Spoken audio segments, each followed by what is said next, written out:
comment obtenir ce que vous voulez à chaque fois. L'art de la négociation. Avez-vous eu déjà l'impression de ne jamais obtenir ce que vous voulez lors d'une négociation, que ce soit une augmentation des salaires, une transaction commerciale ou même dans vos relations personnelles? Hey, même juste avec un ami, vous n'arriverez jamais à convaincre. Vous savez, même dans la discussion, c'est carrément une négociation. Vous négociez votre idée à l'autre.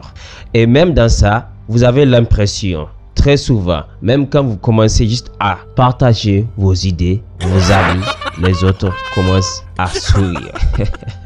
C'est vraiment frustrant, n'est-ce pas? Et si je vous disais que la plupart des gens échouent, non pas parce qu'ils manquent de compétences, mais plutôt parce qu'ils n'ont jamais appris les véritables techniques de négociation que les meilleurs utilisent. Et justement, les experts à Harvard, l'une des meilleures universités dans le monde aujourd'hui, ont pris le temps d'étudier ces gens qui arrivent à négocier de manière efficace et ont créé une formule. Et c'est cette formule que je vais vous partager dans cette vidéo pour que vous aussi, vous réussissiez à chaque fois dans vos négociations. Oui, c'est vraiment possible pour vous également d'arriver à faire la même chose que votre meilleur partenaire, collaborateur ou ami qui, à chaque fois, dès qu'il commence à négocier, vous savez qu'il va finir par convaincre. Je parle justement de vous qui savez que votre idée est la bonne très souvent, ou qui savez que vous méritez vraiment cette augmentation de salaire, ou que vous méritez, je ne sais, ce qui vous fait vibrer aujourd'hui. Avec cette technique de négociation, vous allez finir par arriver à convaincre et avoir ce que vous méritez enfin. Mais pour cela, ce n'est pas de la magie, c'est de la science. Pour que ça marche pour vous, vous devez non seulement comprendre ce que je vous partage. C'est pourquoi si vous avez des questions, n'hésitez pas à les demander dans la section commentaires, mais surtout appliquez une fois que vous compreniez, car je fais de mon mieux pour que ces idées soient aussi claires que possible. Peut-être que j'utilise les mêmes techniques. Peut-être. Certainement. Oui. Bonjour. Je suis Adam Bouraima et depuis un moment, j'ai décidé de vous partager des vidéos pareilles sur le développement personnel pour vous aider à devenir meilleur. Et pour cela, je dois non seulement apprendre à mieux communiquer, mais surtout à mieux négocier. Négocier quoi justement? Négocier les idées que je vous partage. Et avec le temps, je finis par apprendre beaucoup. Et je vous promets, si vous appliquez ce que je vous partage ici, vous allez voir des réelles différences lorsque vous discutez dans tous les domaines de votre vie. Car je sais à quel point c'est frustrant vraiment de se sentir impuissant lors d'une négociation, surtout lors des négociations qui en valent vraiment la peine. Les négociations pour convaincre une dame que vous êtes la bonne personne pour l'épouser, les négociations pour convaincre votre employé que vous méritez une augmentation, les négociations même pour entrer dans une entreprise, les négociations pour finir par convaincre l'autre que vous êtes la bonne personne pour avoir le contrat. Je parle de ce genre de négociations, des négociations qui vont tout simplement changer votre vie. Car moi aussi, à un moment dans ma vie, j'étais bloqué. J'avais beaucoup de problèmes avec la négociation. Et pour être honnête, j'ai toujours des problèmes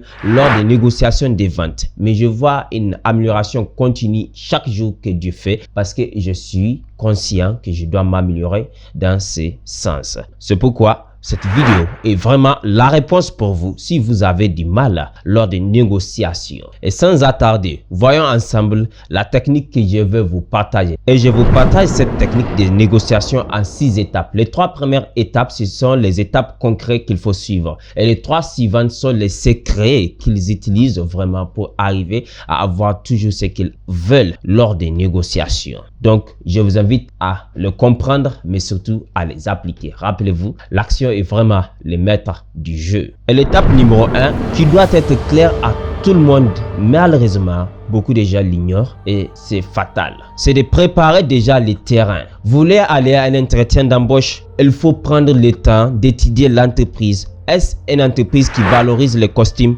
Mettez-vous en costume cravate. Est-ce une entreprise qui valorise les boubous? Mettez-vous en boubou. Exemple, quand un prêcheur veut prêcher, il s'habille généralement en boubou. Vous savez pourquoi? Parce qu'il veut vous négocier des idées de religion quand on parle de l'islam. Quand un prêtre veut vous partager des concepts de sa religion, du christianisme, il va s'habiller en costume prêtre, pas en costume de musulman. On est d'accord? Si un musulman, un marabout musulman veut faire une conférence en islam et il s'habille comme un prêtre chrétien, il aura beaucoup de mal à convaincre. Il aura beaucoup de mal à négocier l'idée qu'il va vous partager parce qu'il est déjà mal parti. Il a mal préparé les terrains. Vous voyez, l'étape numéro 1, préparez toujours les terrains. Mes amis, je ne vous oublie pas. Si vous voulez vraiment convaincre une jolie demoiselle que vous êtes le bon partenaire pour lui, il faut déjà voir, est-ce une étudiante? Une étudiante regarde certains types de valeurs chez un homme. Il faut préparer les terrains, apporter ces valeurs face à cette dame et vous avez beaucoup plus de chances de convaincre que vous êtes la bonne personne pour elle. Exactement, il faut vous adopter. Peu importe les circonstances, à chaque situation, préparer les terrains. Première étape. Notre deuxième étape, qui est généralement la suite de l'étape numéro 1, c'est de maîtriser la communication non verbale. Non, attendez. Bonjour, moi je suis Adam. Donc on va parler des négociations. Je pense que vous allez vraiment gagner à comprendre. Vous me suivez? Donc le comportement corporel, vous venez de voir en temps réel si je suis devant vous, moi confiant. Comment pouvez-vous m'accorder votre attention pour commencer? Comment pouvez-vous avoir confiance en moi? Comment pouvez-vous m'accorder les crédits?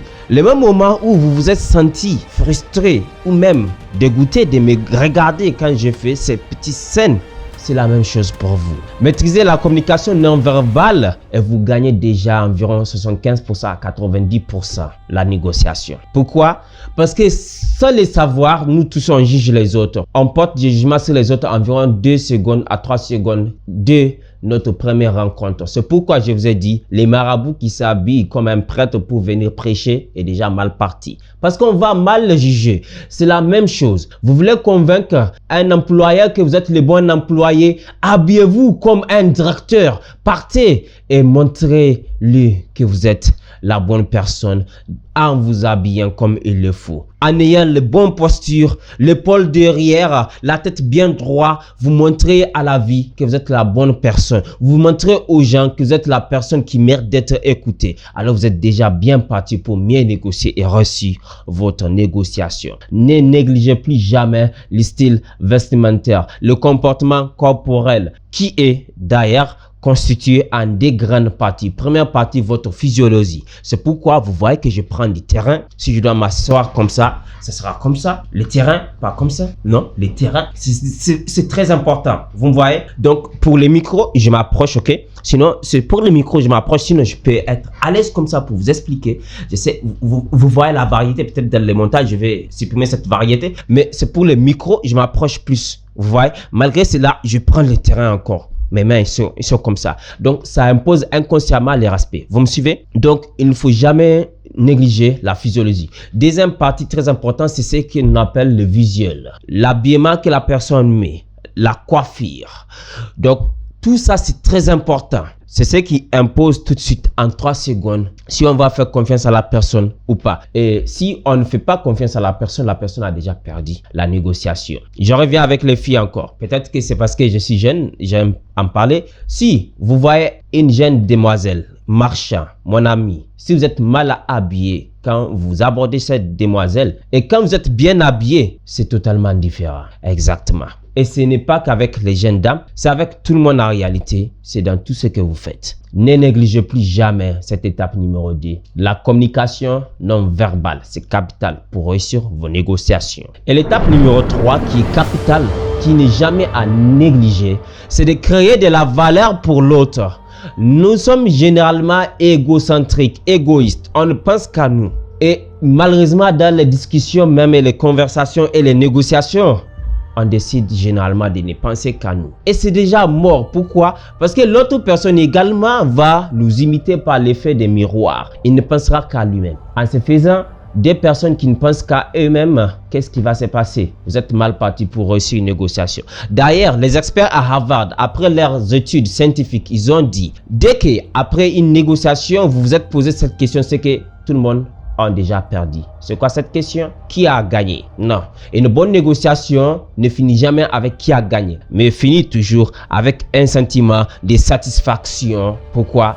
Parce que quand vous partez avec l'objectif de donner à l'autre, vous n'aurez jamais le temps de vous poser la question, est-ce que j'ai gagné? Vous ne pouvez jamais perdre quand vous donnez. Est-ce que j'ai perdu quelque chose quand je vous partage ces idées? Non, je vais gagner des commentaires, je vais gagner de la crédibilité envers vous, je vais gagner des abonnés peut-être, je vais gagner beaucoup de choses. Mais je ne peux jamais perdre parce que je vous ai partagé des idées qui peuvent vous aider. Vous me suivez? C'est pourquoi j'ai tout à gagner à vous partager ce que j'utilise moi-même dans ma vie qui m'aide. Vous me suivez? C'est pourquoi vous avez tout à gagner également à m'accorder de l'attention et également à essayer ce que je vous partage. Et uniquement juger après avoir essayé.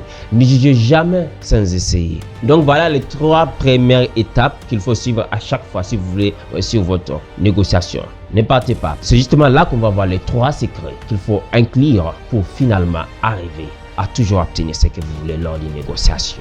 Je sais qu'avec ces 3 étapes uniquement, vous arrivez à voir clairement exactement comment ce qui arrive à réussir tout le temps arrive à s'en sortir.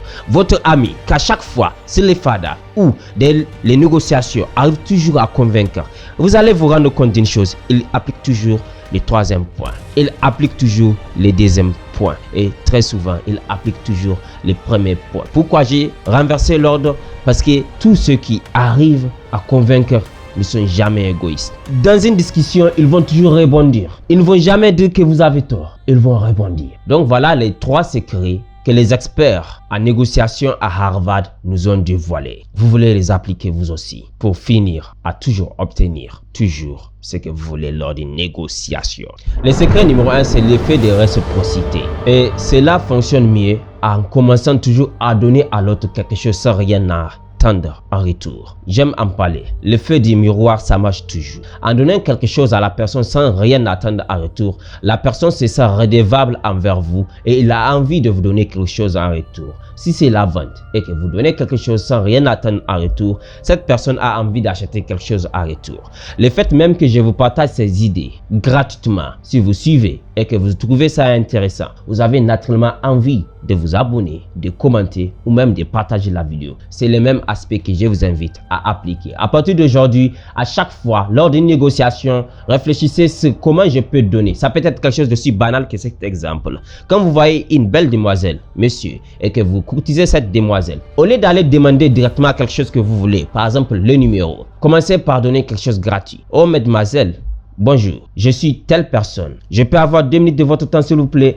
Avant même qu'elle ne réponde oui ou non, dites quelque chose dans le genre, Machallah, vous êtes bien habillé comme l'islam le demande. Je suis vraiment impressionné par les femmes qui prennent le temps de s'habiller comme le prophète le demande. Je suis vraiment sans bouche face à des demoiselles comme vous. Je vous le promets, il n'y a pas une dame qui peut ne pas vous accorder 2 minutes après pareil compliment. Pourquoi? Parce que avant qu'elle ne vous donne quelque chose, les 2 minutes dont vous avez demandé, vous avez donné quelque chose qu'une dame demande le plus de tout le monde. C'est quoi? La validation. Exactement. Donc, à vous de vous adopter. Dans chaque situation, avant de demander de l'autre, trouvez quoi donner. Et on a vu que ça peut être juste un compliment, mais trouvez la bonne façon de le donner. Le secret numéro 2, c'est de poser les bonnes questions ouvertes. Vous avez l'habitude de voir dans les vidéos, je vous pose la question comme c'est frustrant, non? Pourquoi je ne dis pas uniquement c'est frustrant? Je dis non. En utilisant le mot c'est frustrant, non, je pousse votre cerveau à dire oui. En ce faisant, vous savez ce que vous venez de faire? Vous venez de vous ouvrir à la négociation, de partage d'idées. Si vous acceptez que c'est frustrant, alors vous êtes maintenant disposé à écouter les solutions que je vais vous proposer. J'espère que vous les utilisez simplement dans votre vie. Vous me suivez? C'est comme ça ça marche.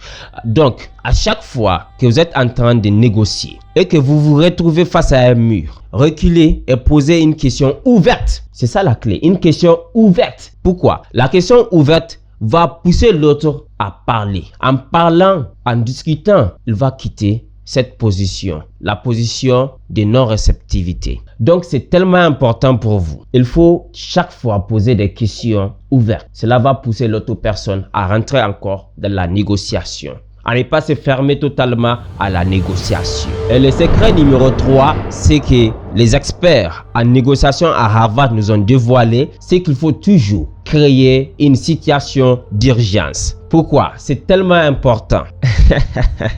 Là, les dames, vous allez vous retrouver. Une jeune demoiselle amoureuse d'un homme. Elle veut que cet homme l'épouse. Généralement, quand elle trouve cet homme tarder et traîner les pas, elle va créer une histoire. Souvent, c'est vrai, mais généralement, c'est juste une histoire. Elle va dire à l'homme, écoute, la famille veut vraiment que je me marie cette année. Et si tu ne viens pas, on risque de proposer un cousin. En fait, il y a même un cousin, mais parce que ma maman sait que c'est toi que je veux, ma maman fait tout pour traîner l'histoire. S'il te plaît, il faut venir vite pour qu'on laisse tomber l'histoire du cousin. Bam, vous aimez la fille, vous n'êtes même pas bien préparé, vous vous retrouvez chez la fille. Pendant que c'était juste une histoire créée, peut-être juste qu'elle va mettre au courant maman pour que maman la soutienne.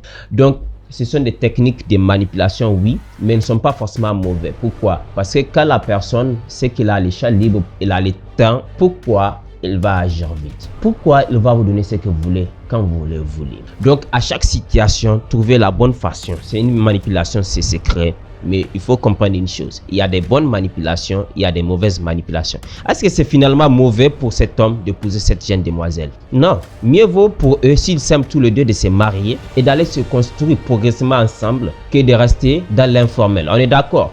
Donc, trouvez toujours la bonne façon de manipuler. C'est ça le secret numéro 3. C'est de mettre une urgence. Et pour arriver à les mettre, généralement, il faut une sorte de manipulation inoffensive, positive. Vous me suivez? Donc, c'est ça, les experts en négociation à Harvard nous ont partagé. Je pense que cela va faire une grande différence pour vous. Apprenez à les appliquer progressivement et vous allez voir une grande différence. D'ailleurs, moi-même, pratiquement à chaque vidéo, j'utilise cette manipulation. Le dernier point, celui de vous promettre que vous allez aimer. Mais au final, si vous suivez jusque-là, avez-vous aimé ou pas? Est-ce que c'est une manipulation finalement? Parce que la promesse est toujours tenue. Sinon, dites-le dans les commentaires quand vous sentez que la promesse n'est pas tenue. Alors, je vais coller ça dans les vidéos à venir, Inch'Allah.